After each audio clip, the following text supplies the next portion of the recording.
కొన్ని మాటలు మనకు బయట నుంచి వినిపిస్తాయి. కొన్ని మాటలు మన మనసులోనే ఎక్కువగా నొప్పిస్తాయి. నెగిటివిటీ కూడా అలాంటిదే.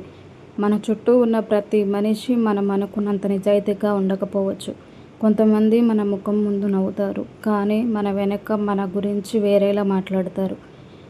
వాళ్ళను నమ్మొచ్చా లేదా మీ ఇష్టం. నిజమేంటంటే ప్రతి మనిషిని పూర్తిగా నమ్మడం కూడా ప్రమాదం. అందరినీ అవమానించడం కూడా ప్రమాదమే. నెగిటివిటీ ఎక్కువ ఎక్కడి నుంచి వస్తుందంటే మనుషుల అసంతృప్తి నుంచి.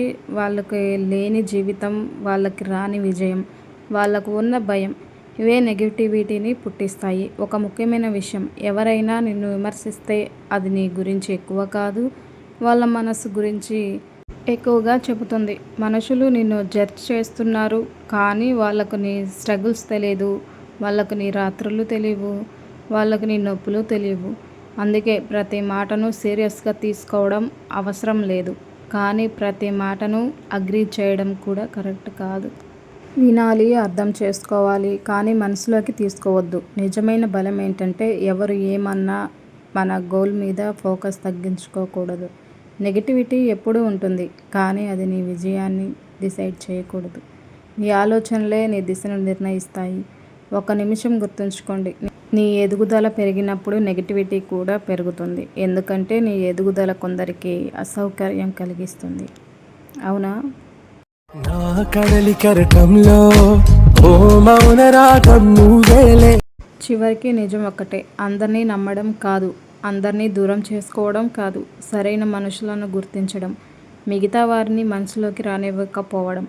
నెగిటివిటీ ఆపలేము, కానీ దాని మనపై ప్రభావం చూపించకుండా చేయగలం.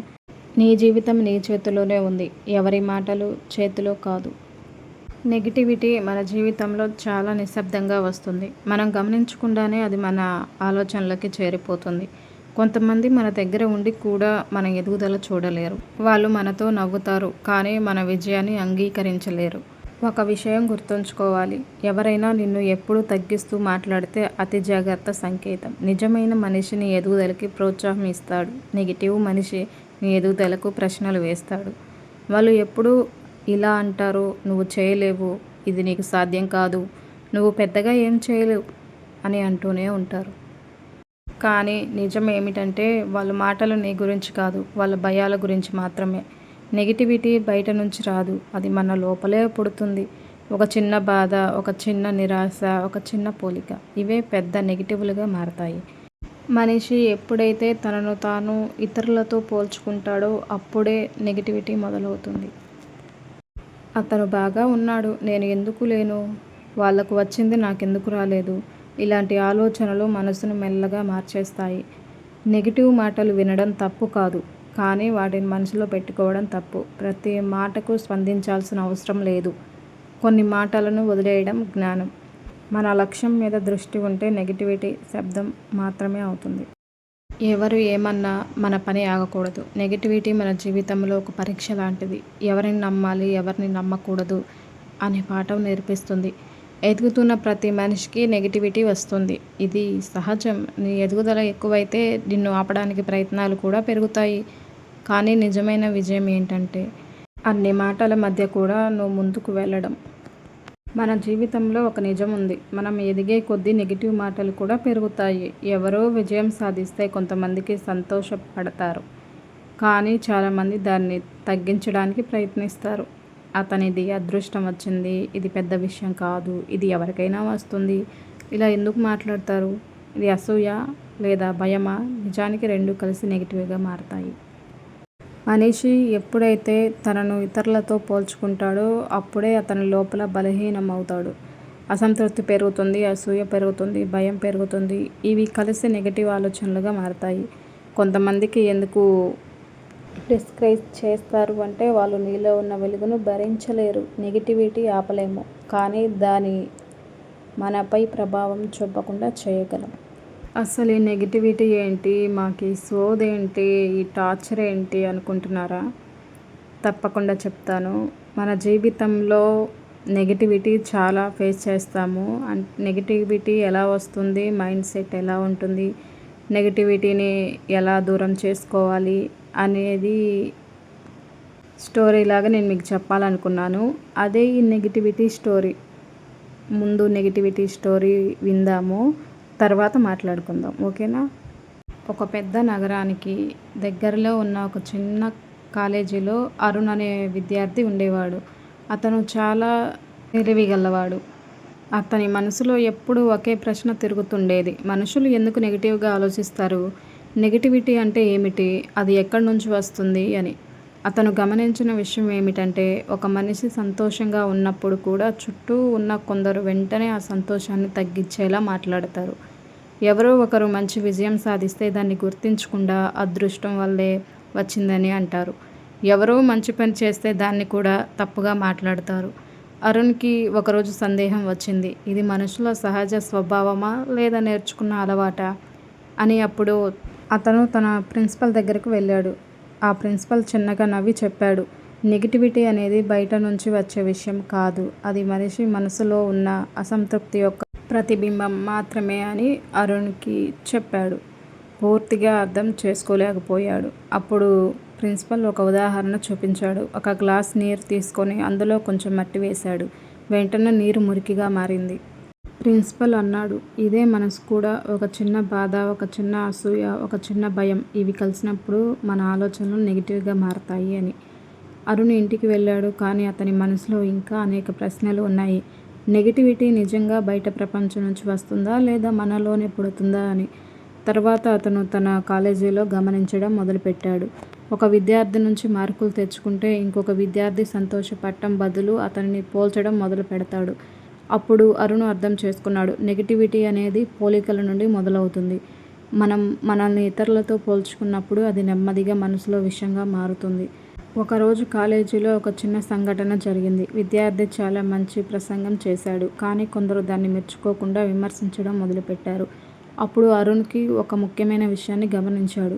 నెగిటివిటీ అనేది జ్ఞానం కాదు, అది మనసులో ఉన్న అసూయ భావన మాత్రమే అని. ఆ అసూయ భావన ఎక్కడి నుంచి వస్తుంది అంటే, చిన్ననాటి అనుభవాలు, విఫలమైనప్పుడు నిరాకరణలు, ఇవి మనసులో గాయాల్లా మిగిలిపోతాయి. కాలం గడిచింది. అరుణ్ ఒక పరిశోధన కోసం ఒక గ్రామానికి వెళ్ళాడు. అక్కడ తను ఒక ఆసక్తికరమైన విషయం చూశాడు. ఒక వ్యక్తి విజయవంతమైతే ఒక వర్గం అతన్ని ప్రశంసిస్తుంది, కానీ మరో వర్గం అతన్ని తగ్గించడానికి ప్రయత్నిస్తుంది. అరుణ్ గమనించాడు, అదే వ్యక్తి కొందరికి ప్రేరణగా మారతాడు, మరికొందరికి అసూయగా మారతాడు. ఇది బయట పరిస్థితి కాదు, ఇది మనసు స్థితి మాత్రమే అని.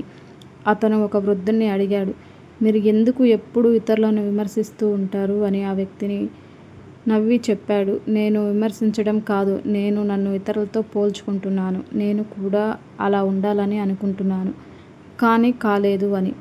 అప్పుడు అరుణ్కి పెద్ద నిజం అర్థమైంది. నెగిటివిటీ అనేది ద్వేషం కాదు, అందులో దాగి ఉన్న బాధ మాత్రమేనని అరుణ్కి బాగా అర్థమైంది. కొన్ని రోజులకు అతను ఒక ముఖ్యమైన అవగాహనకు వచ్చాడు. మనుషులు నెగిటివ్గా మాట్లాడేది ఇతరులను బాధ పెట్టడానికి కాదు, తమలో ఉన్న అసంతృప్తిని బయటకు చూపించడానికి మాత్రమేనని. అతను తిరిగి కాలేజీకి వచ్చి ఒక పరిశోధన రాశాడు, నెగిటివిటీ యొక్క మనస్తత్వం అనే అంశంపై. అందులో అతను ఒక ముఖ్యమైన విషయం చెప్పాడు. నెగిటివిటీ అనేది ఒక వ్యాధిలా ఒక మనసు నుంచి మరో మనసుకి వ్యాపిస్తుంది, కానీ అవగాహనతో దాన్ని నియంత్రించవచ్చు అని. అతను చెప్పిన మరో ముఖ్యమైన విషయం ఏమిటంటే, మనం నెగిటివిటీని పూర్తిగా ఆపలేము, కానీ దాన్ని మనసులోకి తీసుకోకుండా ఉండడం నేర్చుకోవచ్చు అని. కాలం గడిచింది. అరుణ్ ఒక మనోజ్ఞాన నిపుణుడిగా మారాడు.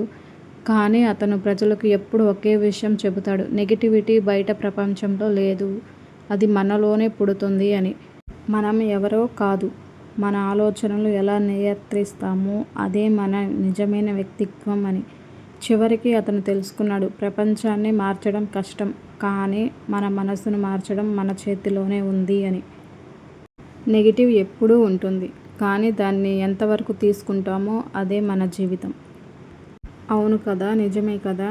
మనం నెగిటివిటీని తీసుకునే దాన్ని బట్టి మన జీవితం ఆధారపడి ఉంటుంది.